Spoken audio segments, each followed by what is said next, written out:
আসসালামু আলাইকুম viewers, welcome back to my channel. আজকে আমি আপনাদের সাথে শেয়ার করব কাঁচা আমের ঝুরি আচার।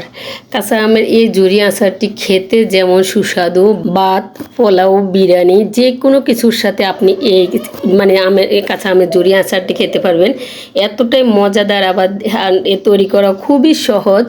এখানে আমি 2 কেজি কাঁচা আম ভালো করে খোসা সহ ধুয়ে নিয়েছি। ধুয়ে নিয়ে খোসাটা ছাড়িয়ে তারপরে এইভাবে চিকন চিকন করে কেটে নিয়েছি। কেটে নিয়ে এতে আমি এখন অ্যাড করে দিব লবণ। এখানে আমি 3 থেকে 4 চামচ লবণ দিব 2 কেজি আমের জন্য। দিয়ে আমি ভালো করে মেখে রেখে দিব 2 থেকে 3 ঘন্টা পর্যন্ত রেখে দিলেই হবে। লবণ দিয়ে রাখার কারণে এই আম থেকে যে আমের গায়ে কোনো ফানি থাকলেও ফানিটা এবং কি যে টকটা কি অনেকটাই বের হয়ে যাবে। আমি ভালো করে মিক্সড করে এখন রেখে দিব 3 ঘন্টার জন্য।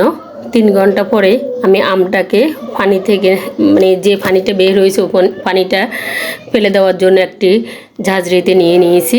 ঝাঁঝরিতে নিয়ে এটাকে আমি কিছুক্ষণ রেখে দিব যাতে করে ভালো করে পানিটা ঝরে যায়। এরপর একটি কিচেন তোয়ালে দিয়ে ভালো করে আমি পানিটা শুকিয়ে নিয়েছি, একদম টান টান করে, যাতে করে যত পানি থাকে ওগুলো যেন বের হয়ে যায়।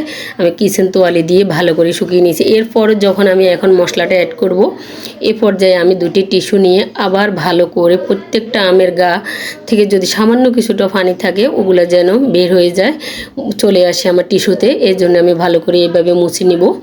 এভাবে মুছে নিলে দেখা যায় যে আপনার আমের মধ্যে যদি লবণের পানিটা, যে আমের থেকে যে কোনো আমের একটা পানি থাকে, আমটা পানি জাতীয় একটা ফল, ওই পানিটা বের হয়ে একদম মুছে ক্লিন হয়ে যাবে। এরপর আমি এতে এখন অ্যাড করে দিব মশলার মধ্যে এখানে আমি নিয়েছি 1 কাপ নিয়েছি বড় রসুন। যে বড় রসুনটা, ওই রসুনটাকে আমি 1 কাপের মতো খোসা ছাড়িয়ে নিয়েছি। খোসা ছাড়িয়ে নিয়ে এটাকে আমি 2 ভাগ করে নিয়েছি, দেখতে পাচ্ছেন এইভাবে। আপনি গোটা রসুনটাও দিতে পারেন, এতেও কোনো সমস্যা নাই। এরপর এতে আমি অ্যাড করে দিব 2 চামচ পরিমাণ সরিষা। এখানে আমি যে লাল সরিষা ওটা দিয়েছি, আপনি হলুদ সরিষা ওটাও দিতে পারেন। কারণ আমার কাছে মনে হয় যে আচারের মধ্যে লাল সরিষাটা দিলে ওটার ঝাঁঝটা বেশি, এই কারণে আমি এটা ইউজ করি বেশি। হয়তো হলুদ সরিষাটা দিলে একটু কালারটা সুন্দর আসে। এরপরেতে অ্যাড করে দিয়েছি 1 চামচ হলুদ গুঁড়ো, 1 চামচ থেকে কম মরিচ গুঁড়ো। যদি ঝালটা আপনারা বেশি খেতে পছন্দ করেন, মরিচ গুঁড়োটা আরেকটু বাড়িয়ে দিতে পারেন। আর 5-6টি শুকনো মরিচ আমি কেটে দিয়েছি। এরপর এতে অ্যাড করে দিব আমি 1.5 কাপ পরিমাণ চিনি।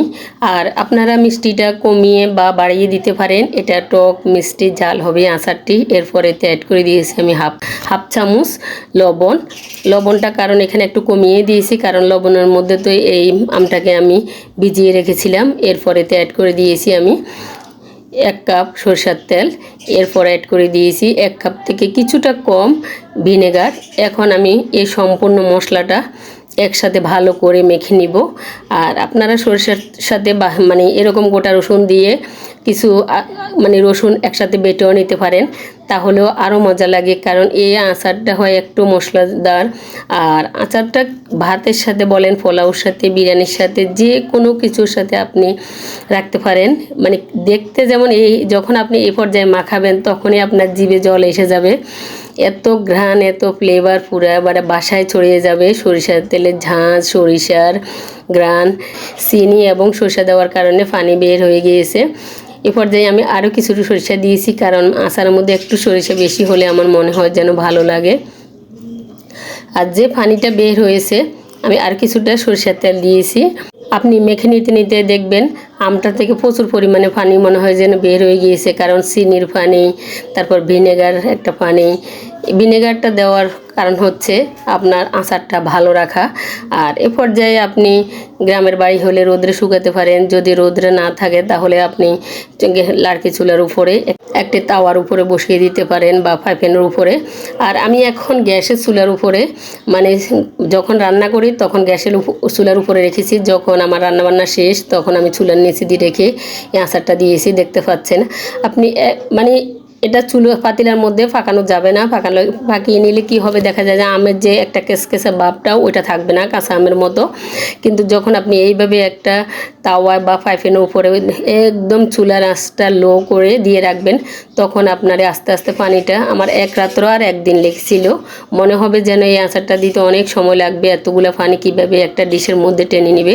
আসলে কিন্তু তা না, 2 দিনের বেশি সময় লাগে না এই আচারটা শুকিয়ে নিতে। এভাবে এই আচারটা হয়ে যায় মোটামুটি একদম। যখন আস্তে আস্তে আপনার এই আচারটা হয়ে আসবে তখন দেখতে পাবেন যে আপনার তেলটা বেশি উঠবে। দেখতে পাচ্ছেন কি সুন্দর তেলটা বেশি উঠেছে। আসলে এত সহজে যে এত তাড়াতাড়ি যে পানিটা টেনে যাবে আপনি কল্পনা করতে পারবেন না। তাওয়ার মধ্যে বসিয়ে রাখবেন, এমনভাবে চুলার আঁচটা বলছি না একদম লো রাখবেন, শুধু মানে আপনার যে ডিশটা ওই ডিশটা যেন গরম থাকে তাওয়ার উপরে থেকে।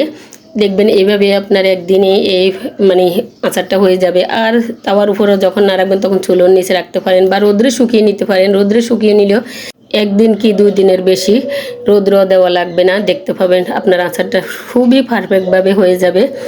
দেখতে না খেতে এত মজাদার এই আচারটি, মানে আপনি তৈরি না করলে বুঝতে পারবেন এত মজা হয়। দেখতে পাচ্ছেন এখন আর কোনো পানি নেই, একদম পানিটা শুকিয়ে এখন তেলটা আমার বেশি উঠেছে।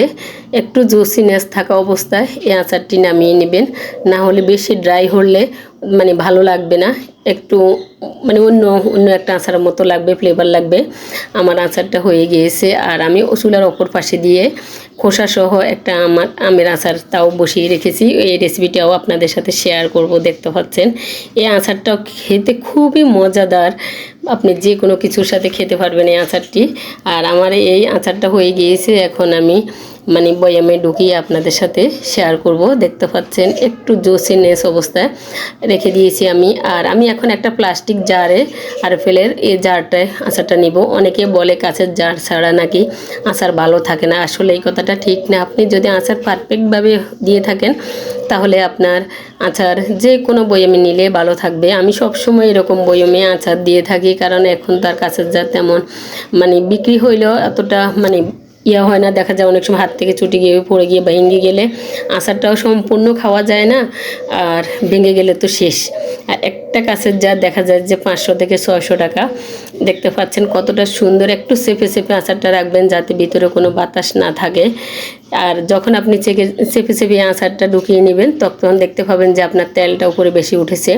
আর আচারের যদি তেলটা উপরে বেশি না উঠে থাকে তাহলে আচারের তেলটা একটু তৈরি করে নেবেন। আচারের তেলটা তৈরি করার নিয়ম হচ্ছে, আপনি সরষের তেলটা গরম করে ওর মধ্যে কিছু পাঁচফোড়ন দিয়ে কিছুক্ষণ একদম মিডিয়াম লো আছে ভালো করে তেলটা বলক দিয়ে নিয়ে আচার উপরে ঠান্ডা করে আচার উপরে 1-2 চামচ দিয়ে রাখবেন। আপনার আচারটা 1 বছরও নষ্ট হবে না, একদম কোনো শ্যাওলাও পড়বে না। দেখতে পাবেন অনেকের আচার উপরেও কিন্তু শ্যাওলা পড়ে থাকে। আজকের মতো এখানে বিদায় নিলাম, আল্লাহ হাফেজ।